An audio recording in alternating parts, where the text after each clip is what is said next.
past 2 months, it seems like I get pretty excited about getting the body back on, and I feel like I'm really close to getting the body on, and then I realize something isn't put together, and then I have to take a step backwards and kind of get that together.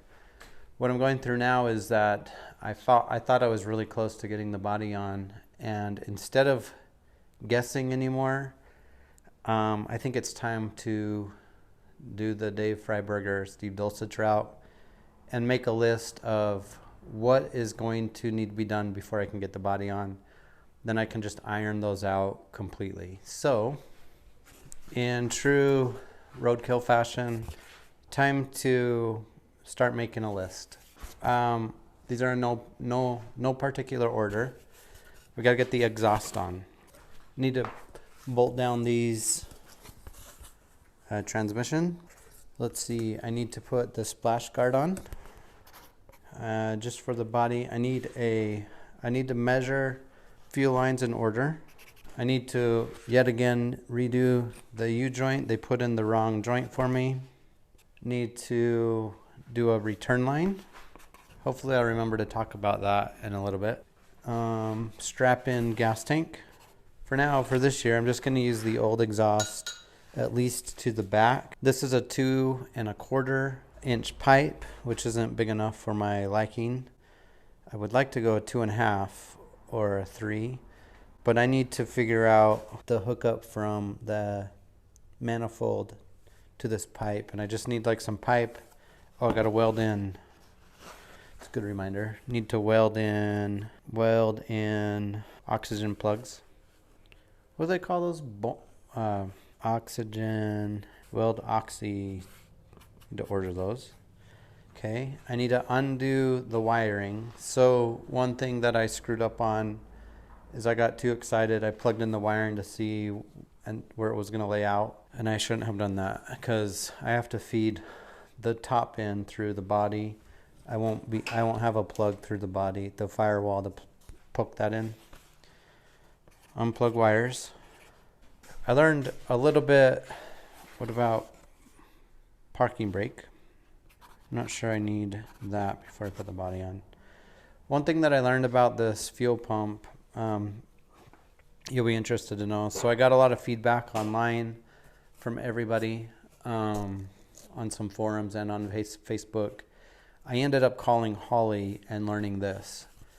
So this LT1 requires 43.5 to 47 psi in the fuel injectors.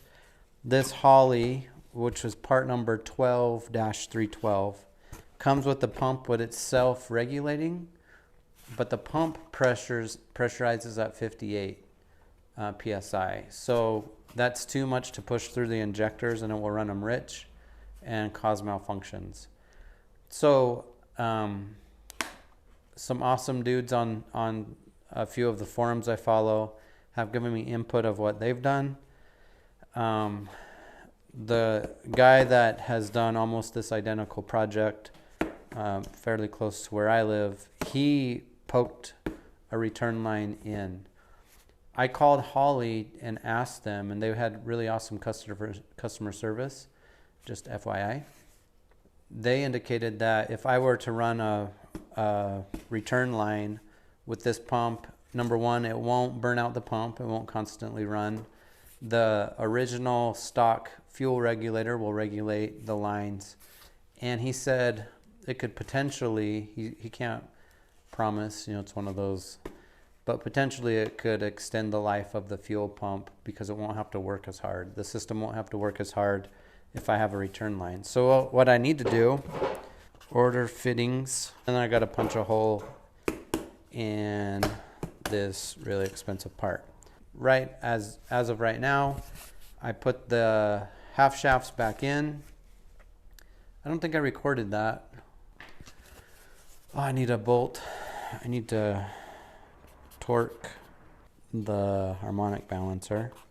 This computer, the Camaro computer, runs off a 94. There's a couple of differences between the Camaro and the Corvette. One is the Camaro ECU is the only one out of the LT1 family that only runs on one knock sensor, and that runs off the passenger side knock sensor. The Corvette and Caprice and all the other LT1s run off double knock sensors. Not sure why the Camaro is the only one that doesn't.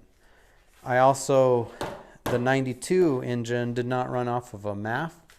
It only ran off MAP. And so I have to order the snout and the air cleaner assembly and figure out how I'm going to route that. So that's the list I need to complete before, I don't know if you can see that. Let's see if you can see it. So this is the list that I need to complete before I get the body on.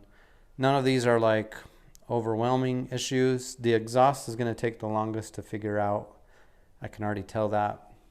But that's like another week or two out. And so things are just keep piling up. I'm hoping to get the body on at the end of April.